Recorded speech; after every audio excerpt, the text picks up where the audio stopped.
मसूरी और आसपास के क्षेत्र में 4 दिन पहले अतिवृष्टि से ध्वस्त व्यवस्था को फिर से पटरी पर लाने के लिए नगरपालिका परिषद की आपात बैठक बुलाई गई। बैठक में सभासदों ने अपने अपने क्षेत्र में हुए नुकसान की रिपोर्ट प्रस्तुत की। बैठक में पालिका बोर्ड ने नुकसान का आकलन करने के लिए कमेटी का गठन किया है, जो हर वार्ड का सर्वे कर 2 दिन में रिपोर्ट देगी। मसूरी की पालिका अध्यक्ष मीरा सकलानी ने स्पष्ट किया कि राहत कार्य केवल नगरपालिका की संपत्ति के नुकसान के मामले में ही होंगे। निजी जमीन या अवैध निर्माणों के मामले में कोई सहायता नहीं दी जाएगी। उन्होंने बताया कि कई क्षेत्रों, खासकर वार्ड नंबर 6 में पालिका की जमीन पर अतिक्रमण कर बनाए गए निर्माण अब आपदा की चपेट में हैं। ऐसे अतिक्रमण को हटाने की कार्रवाई की जाएगी। पालिका की संपत्तियां जो नष्ट हुई है इस आपदा में, उन पे किस तरीके से हम लोग त्वरित कार्रवाई कर सकें, इसी के तहत ये आज पालिका के बोर्ड की बैठक बुलाई गई थी, जिसके तहत सभी सदस्यों ने जो वार्ड नंबर 1 है जहां ज़्यादा नुकसान हुआ है, उसके लिए सभी सदस्यों में सहमति बनी है कि वो वहां पर पालिका को बहुत तेज़ी के साथ काम करना चाहिए। दूसरा, यहाँ पे हम लोगों ने एक समिति का गठन भी किया है, जिसमें हमारे टीएस रहेंगे, हमारे जेई रहेंगे, ड्राफ्टमैन रहेगा। वो 2 दिन के अंतर्गत हमको एक रिपोर्ट सौंपेंगे, क्योंकि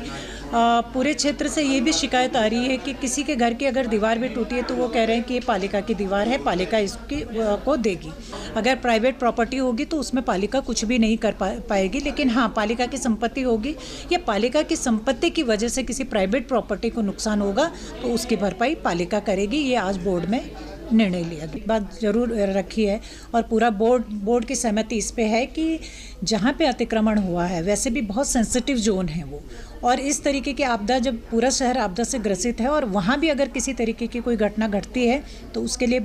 पालिका बिल्कुल भी जिम्मेदार नहीं होगी, क्योंकि अतिक्रमण वाली जगहों पे हम ये प्रोटेक्ट बिल्कुल नहीं करेंगे कि लोग उसको और वहाँ पे अपने संपत्तियों का विस्तार करें।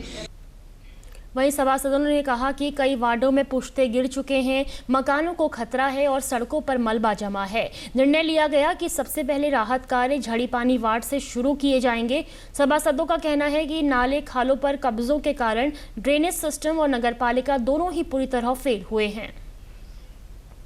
नाले खाले किसी भी शहर की लाइफलाइन होते हैं, क्योंकि जिस तरह शरीर में खून बहता है वैसे ही पानी इन नालों से होते हुए बाहर निकलता है। जब ड्रेनेज सिस्टम ही फेल हो जाएगा पूरी तरह, तो कहीं ना कहीं किसी भी घर में, और जब पानी कहीं भी स्टोर होता है तो जब वो फोर्स के साथ कहीं भी जाएगा तो तबाही तो मचाएगा। वही मसूरी के अंदर देखने को मिला है।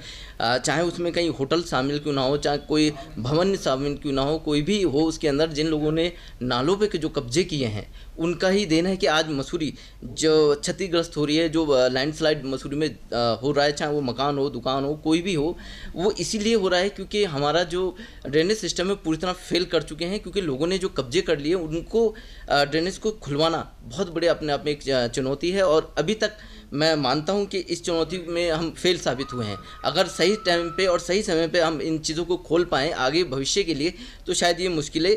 कम होंगी और ये लैंडस्लाइड होना कम हो जाएगा। प्रकृति से छेड़छाड़ इंसान करता है तभी आपदा आती है, क्योंकि हम लोग प्रकृति के साथ छेड़छाड़ कर रहे हैं। हमारे मसूरी में आप देख लीजिए किस प्रकार से पेड़ कट रहे हैं और पेड़ों का कटान किया जा रहा है, और जो पेड़ कटने के कारण जो मिट्टी है और पहाड़ नीचे को खसक रहे हैं। दूसरा कारण हमारे यहाँ है कि हमारे बोर्ड में बातें तो बहुत होती हैं, मीटिंगें भी बहुत होती हैं और हमारे द्वारा कई निर्णय लिए जाते हैं, परंतु उसके ऊपर कोई भी ऐसी योजना नहीं बनाई जाती, क्योंकि कई बार पूर्व में बैठकों में ये बात हो चुकी है कि हमारे मसूरी शहर में एक डंपिंग जोन होना चाहिए, क्योंकि निर्माण यहाँ पर धड़ाधड़ चल रहा है और उस निर्माण को कोई विभाग रोक नहीं रहा। आप देखिए, घर बन रहे हैं बिना एमडीडीए के,